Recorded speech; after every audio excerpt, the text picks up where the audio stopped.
Hello everyone, সবাই কেমন আছো? আজকে দেখো আমি তোমাদের সঙ্গে শেয়ার করব এই যে টক দই আর এই কফি পাউডার। এটা দিয়ে হবে একটা ঘরোয়া ফেস প্যাক।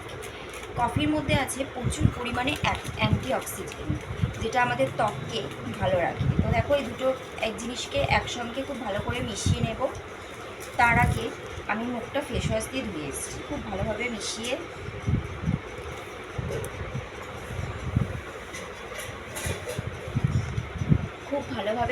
এই ফেস প্যাকটা আমি আমার মুখের মধ্যে লাগিয়ে নেব। এটা মোটামুটি 5-10 মিনিট রাখবে। তারপরে যখন শুকিয়ে যাবে ঠান্ডা জল দিয়ে ধুয়ে ফেলবে। দেখবে যাদের মুখে ট্যান পড়ে গেছে খুব ভালোভাবে ট্যানটা উঠে যাবে। তোমরা যদি এটা সপ্তাহে 2-3 দিন করতে পারো খুব ভালো রেজাল্ট পাবে। আর বন্ধুরা, যারা আমার ভিডিওকে ভীষণ ভালোবাসা দিচ্ছ এখনও পর্যন্ত, তাদেরকে তো আমার তরফ থেকে অসংখ্য ধন্যবাদ। তো তোমরা ভীষণ ভালো থেকো। বাই।